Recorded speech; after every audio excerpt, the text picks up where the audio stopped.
ಪ್ರೇಮದಂತ ವಸ್ತು ಈ ಜಗದಿನ ಕಾಣೆ. ಒಬ್ಬ ಕವಿ ಹೇಳ್ತಾನೆ, ನಿಜವಾದ ಸಂಪತ್ತು ಯಾವುದು ಅಂತ ಕೇಳಿದ್ರೆ ಪರಮ ಪ್ರೇಮ. ಮನಸ್ಸಿನ ತುಂಬ ಪ್ರೇಮ ಭಾವವನ್ನು ತುಂಬಬೇಕು ಹೊರತು ದ್ವೇಷ ಭಾವವನ್ನು ತುಂಬಾಕ ಹೋಗಬೇಡ. ದ್ವೇಷ ಏನು ಮಾಡ್ತದ? ಸರ್ವನಾಶ ಮಾಡ್ತದ ಬದುಕನ್ನ. ಆದ್ರೆ ಪ್ರೇಮ 100 ವರ್ಷ ಹರುಷದಿಂದ ಬದುಕಾಕ ಕಲಿಸ್ತದೆ. ಪ್ರೇಮ 100 ವರ್ಷ ಹರುಷದಿಂದ ಬದುಕಾಕ ಕಲಿಸ್ತದೆ. ದ್ವೇಷ 100 ವರ್ಷದ ಬದುಕನ್ನು 3 ವರ್ಷದೊಳಗೆ ಸರ್ವನಾಶ ಮಾಡ್ತದೆ. ಅಂದ ಬಳಿಕ ಯಾವುದು ಶ್ರೇಷ್ಠ ಹೇಳಿ? ಏನು ದ್ವೇಷ ಶ್ರೇಷ್ಠೋ, ಏನು ಪ್ರೇಮ ಶ್ರೇಷ್ಠೋ? ಯಾವುದು ಶ್ರೇಷ್ಠ? ಈಗ ಬಸವ ಕಲ್ಯಾಣದೊಳಗ 900 ವರ್ಷದ ಹಿಂದೆ ಬಿಜ್ಜಳ ರಾಜನ ಅರಮನೆಯೊಳಗ ಬಸವಣ್ಣನವರು ಬಾಳಿ ಬದುಕಿದ್ರು, ಕೊಂಡಿ ಮಂಚಣ್ಣನವರು ಬಾಳಿ ಬದುಕಿದ್ರು. ವ್ಯತ್ಯಾಸ ಏನು ಇಬ್ಬರ ಮಧ್ಯದೊಳಗಂತ ಕೇಳಿದ್ರೆ, ಬಸವಣ್ಣನವರ ಮನಸ್ಸಿನ ತುಂಬೆಲ್ಲ ಕೊಂಡಿ ಮಂಚಣ್ಣನ ಮ್ಯಾಲ ಪ್ರೇಮ ಭಾವ ತುಂಬಿತ್ತು.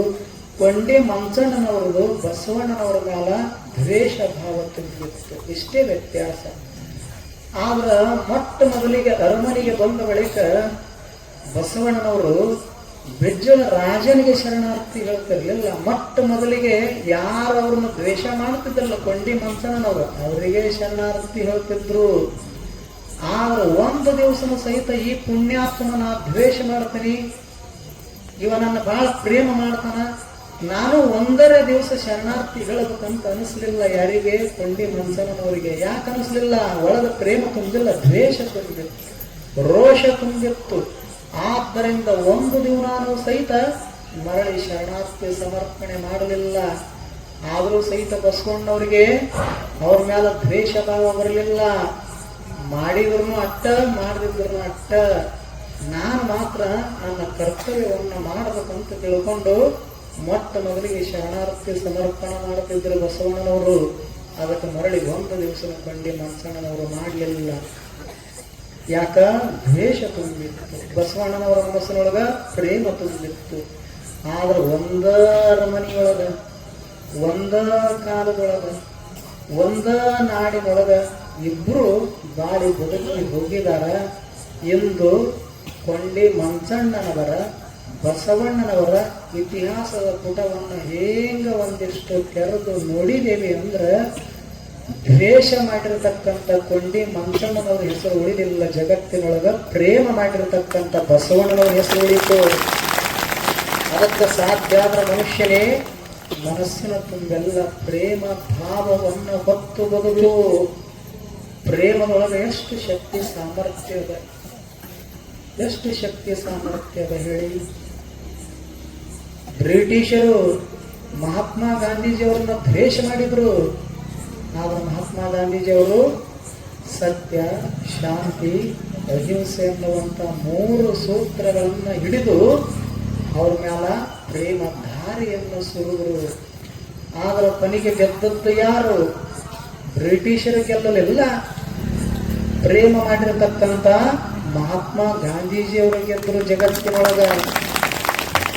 ಹೇಗ ಒಂದಿಷ್ಟು ನೋಡೋದು ಇತಿಹಾಸದ ಪುಟವನ್ನ ತೆರೆದು, ದ್ವೇಷ ಮಾಡಿದವರು ಯಾರು ಉಳಿದಿಲ್ಲ ಜಗತ್ತಿನೊಳಗೆ, ಪ್ರೇಮ ಮಾಡಿದವರು ಉಳಿತಾರ. ಆದ್ದರಿಂದ ಸತ್ಸಂಗ ಅಂದ್ರೇನು? ಎಲ್ಲರನ್ನ ಪ್ರೇಮದಿಂದ ಕಾಣೋ. ಮನೆ ಬಿಟ್ಟು ಹೊರಗೆ ಬಂದ್ರೆ 100 ಜನ ಭೇಟಿ ಆಗ್ತಾರ. ಎಲ್ಲರನ್ನೂ ಪ್ರೇಮದಿಂದ ಕಾಣಬೇಕು.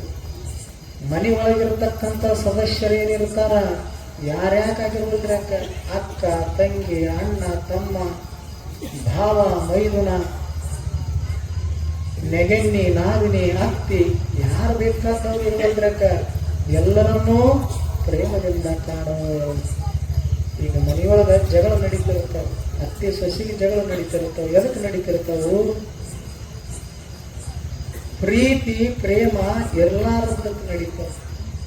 ಮನೆಗೆ ಬಂದ ಸೊಸಿನ, ನೀನು ನನ್ನ ಸೊಸಿ ಅಲ್ಲ, ನನಗ 2 ಹೆಣ್ಣು ಮಕ್ಕಳು ನನ್ನ ಹೊಟ್ಟಿಲ್ಲ, ಈಗ ನೀನು ಬಂದಿಯಲ್ಲ ನಮ್ಮ ಮನೆಗೆ ನಡೆಯಾಕ, ನೀನು ನನ್ನ ಹೊಟ್ಟ್ಯಾಗ ಹುಟ್ಟಿದ ಮಗಳಿದ್ದಂಗ ನೀನು ಸಸಿ ಅಲ್ಲ ಮನಿ ಮಗಳು ಅಂತ ತಿಳ್ಕೊಂಡ್ರಪ್ಪ ಅಂದ್ರೆ ಜಗಳದ ಅಂದ್ರೆ ಯಾಕೆ ಬರ್ತಾವ? ನೀನು ಒಬ್ಬಕ್ಕೆ ಮಗಳಿದ್ದಂಗ ನನವಿಬ್ರು ನೀನು ಒಬ್ಬಕ್ಕೆ 3 ಮಕ್ಕಳಿದ್ದಂಗ ಅಂದ್ರ ಜಗಳ ಬರ್ತದೆ. ಸಸಿ ಮನಸ್ಸಿನೊಳಗೆ ದ್ವೇಷ ಭಾವ ಹುಟ್ಟುದಿಲ್ಲ. ಆ ಬಳಿಕ ಅತ್ತಿನೂ ಹಿಂಗ ತಿಳಿಯೋದು, ನೀನು ನಮ್ಮ ಅತ್ತೆ ಅಲ್ಲ, ಮತ್ತೇನು ನೀವು ಬೇರೆ ತಿಳ್ಕೊಂಡ್ರಿ, ಅದೇನು ಆ ಹೆಸರು ನೀವು ತಿಳ್ಕೊಂಡ್ರಿ.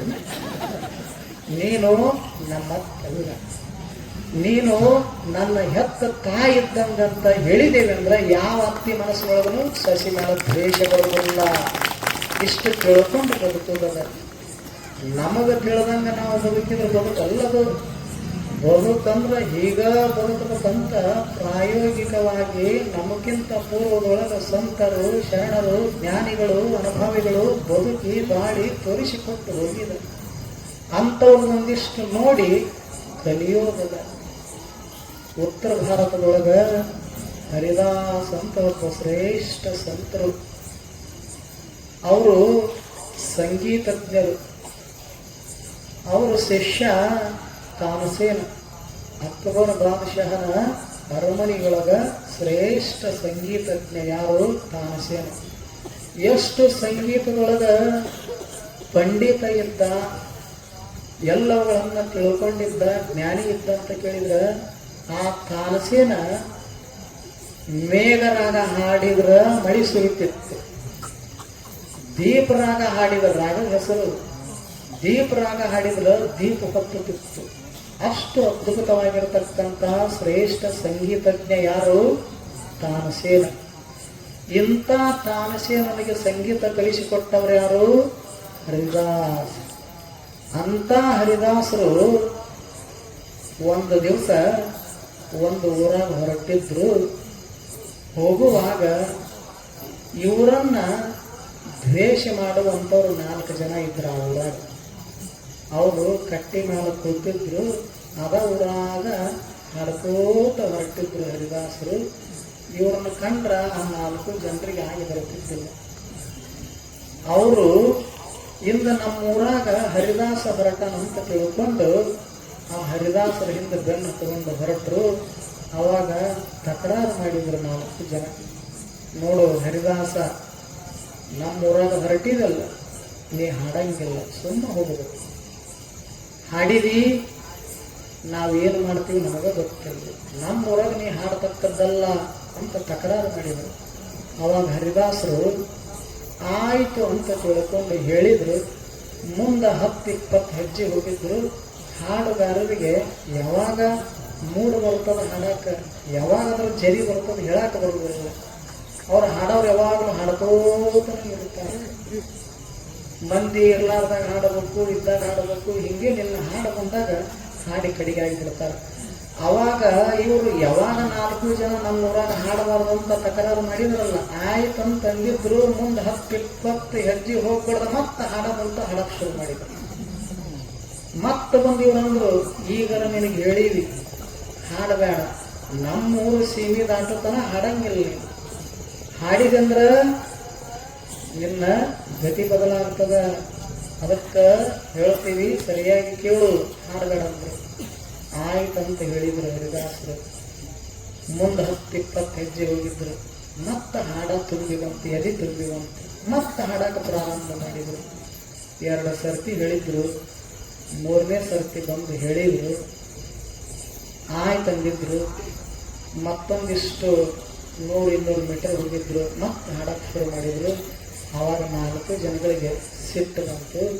ಇವಾಗ ಬಾಯಿ ಮಾತಿಲಿ ಹೇಳಿದ್ರೆ ಕೇಳು ಮನುಷ್ಯ ಅಲ್ಲ, ಎಷ್ಟು ಪರಿಪರಿಯಾಗಿ ಹಾಡಬೇಡ ಅಂದ್ರೂ ಸಹಿತ ಇವಾಗ ಹಾಡಕತ್ತೇನ ಅಂದ್ರ ಇವಾಗ ಬೇಕಂತ ಮಾಡಕತ್ತೇನ ಅಂತ ತಿಳ್ಕೊಂಡು 4 ಜನ ಕೂಡಿ ಆ ಹರಿದಾಸರಿಗೆ ಮನಸ್ಸಿಗೆ ಬಂದಂಗೆ ಹೊಡ್ತಾ ಹೊಡೆದ್ರು. ಎಷ್ಟು ಹೊಡೆದ್ರಂತ ಕೇಳಿದ್ರ ಮೈಮ್ಯಾಲ ರಕ್ತ ಸುರಿಯುವಂತ ಹೊಡೆದ್ರು, ಕಣ್ಣಿಗೆ ಚಕ್ರ ಬರುವಂತ ಹೊಡೆದ್ರು. ಕೊನೆಗೆ ಪ್ರಜ್ಞಾ ತಪ್ಪಿ ತಲೆ ಸುತ್ತಿ ಕೆಳಗೆ ಬಿದ್ದರು. ಯಾರು? ಹರಿದಾಸ್. ಅವಾಗ 4 ಜನ ಹೊಡೆದು ಸಂತೋಷ ಪಟ್ಟರು. ಯಾಕೆ ಒಳಗೆ ದ್ವೇಷ ಇತ್ತಲ್ಲ, ತೀರಿಸ್ಕೊಂಡ್ರದ.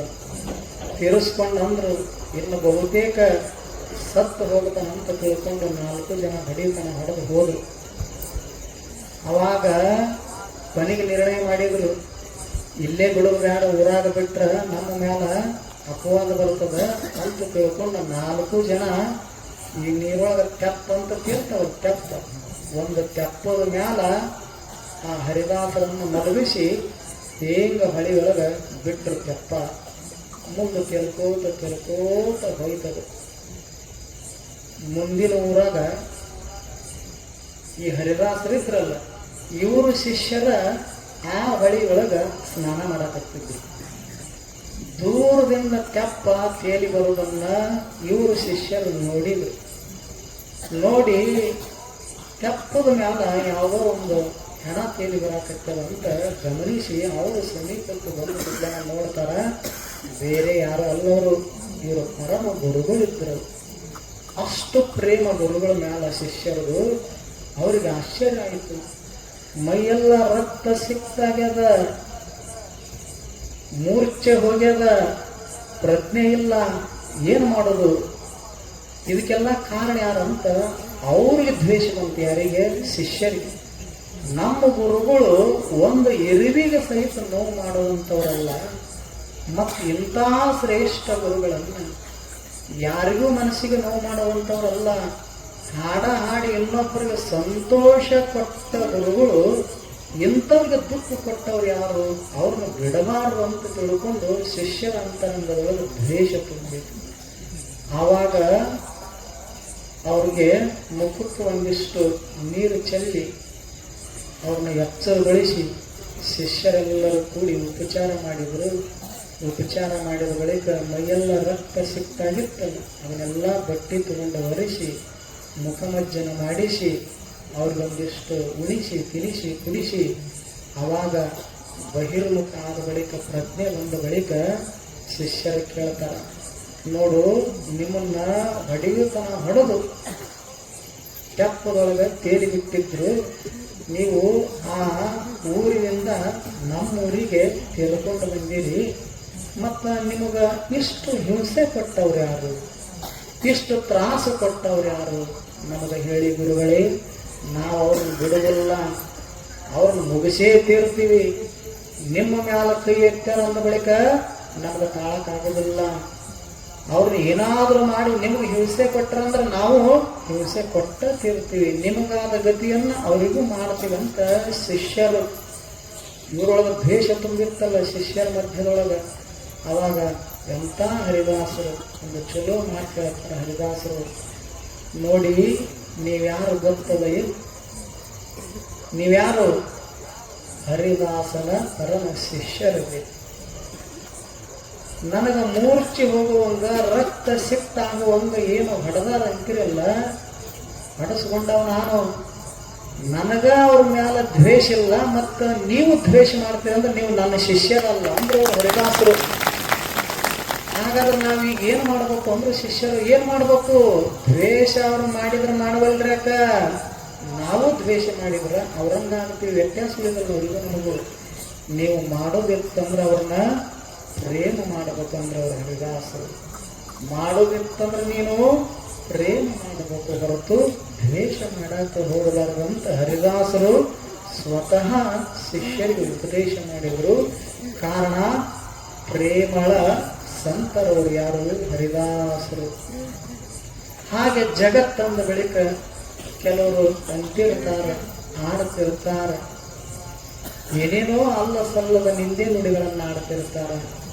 ನಮ್ಮನ್ನು ಕಂಡ್ರೆ ದ್ವೇಷ ಮಾಡೋರು ಇರ್ತಾರೆ. ಇದು ಜಗತ್ತಂದ ಬಳಿಕ ಎಲ್ಲರೂ ಪ್ರೀತಿ ಮಾಡಬೇಕಂತ ಏನಿಲ್ಲ. ಈಗ ಮೊನ್ನೆ 20 ದಿವಸ ಪ್ರವಚನ ಇತ್ತು. ಸಾಲುಟಿಗೆ ಒಳಗೆ 20,000 ಜನ ಅದರ. 20,000 ಜನರಿಗೆ ನೀವು ಪ್ರವಚನ ಕೇಳಬೇಕು, ನೀವು ಬರಲೇಬೇಕಂತ ಕಡ್ಡಾಯವಾಗಿ ಹೇಳಿದ್ರೆ ಯಾರು ಬರ್ತಾರೆ? ಬೇಕಾದವರು ಬಂದಿರ್ತಾರೆ, ಬ್ಯಾಡವರು ಬಿಟ್ಟಿರ್ತಾರೆ. ಎಲ್ಲರೂ ಕೇಳಬೇಕಂದ್ರೆ ಆಗೋದಿಲ್ಲ. ಹಾಗೆ ಎಲ್ಲರೂ ನಮ್ಮನ್ನು ಪ್ರೀತಿ ಮಾಡ್ಬೇಕಂದ್ರೆ ಆಗೋದಿಲ್ಲ. ಈಗ ಶಾಲೆ ಒಳಗೆ ಹುಡುಗರು ಇರ್ತಾವೆ, ಶಿಕ್ಷಕರು ನೀವೆಲ್ಲರೂ ನನ್ನ ಪ್ರೀತಿ ಮಾಡ್ಬೇಕಂತ ಹೇಳಿದ್ರು ಅಂದ್ರೆ ಹುಡುಗರು ಅಂತಾವ್, ನಮ್ಮ ತಂದೆ ತಾಯಿನ ಮಾಡೋದಿಲ್ಲ, ನಿಮಗೇನು ಹಚ್ಚಿರಿ ಅಂತ. ತಂದೆ ತಾಯಿ ಮಾತಾ ಕೇಳುವುದಿಲ್ಲ, ನಿಮಗೆಲ್ಲಿ ಕೇಳ್ಕೊಂತ ಕೂಡುದು, ನಮಗಲ್ಲಿ ಒಬ್ಬರ ಹುಡುಗಿರುವುದಿಲ್ಲ ಶಾಲೆಗಳು ಇರ್ತಾನ. ಎಲ್ಲರೂ ನಮ್ಮನ್ನು ಪ್ರೀತಿ ಮಾಡಬೇಕಂತ ಶಿಕ್ಷಕರು ಬಯಸಿದ್ದಾರೆ. ನಾವು ಆಧ್ಯಾತ್ಮಿಕ ಗುರುಗಳು ಸಾಲೋಟಿಗಳಿಗಿರ್ತಕ್ಕಂಥ ಎಲ್ಲಾ ಸತ್ಭಕ್ತರು ನನ್ನ ಪ್ರೇರಣೆ ಮಾಡಬೇಕು, ನನ್ನ ಕೇಳಬೇಕು, ನಮ್ಮ ತಲೆಗಳು ಇರಬಾರ್ದು. ಇದೆಲ್ಲ ಇತ್ತಂದ್ರೆ ನಾಳೆಗೆ ಅಡ್ಮಿಟ್ ಆಗ್ಬೇಕಾದ್ರೆ ಧಾರವಾಡ ಭಾಳ ತಲೆ ಹಾಕೊಳ್ಳಂಗಿಲ್ಲ. ಇದು ಪ್ರವಚನ ಅಂದ್ರೆ ಅಪ್ಪಗಳು ಅಂತಿದ್ರು, ಇದು ಜ್ಞಾನ ಪ್ರವಾಹ. ನದಿ ಹರಿತಿರ್ತದ, ನೀರು ಬೇಕಾದವರು ಬಂದು ತುಂಬಿಕೊಂಡು ಹೋಗ್ತಾರೆ, ಬ್ಯಾಡಾದವರು ಖಾಲಿ ಕೊಡ ಇಟ್ಕೊಂಡು ಕೂಡ್ತಾರೆ ಮನೆಯಾಗ. ಹಂಗಿದು ಜ್ಞಾನ ಪ್ರವಾಹ ಹರಿತಿರ್ತದ. ಆಶ್ರಮಕ್ಕೆ ಬಂದ್ರ ಕೊಡ ತುಂಬತಾವು, ಬರ್ದಿತ್ತಂದ್ರ ಖಾಲಿ ಕೊಡ ಆಗುತ್ತೆ.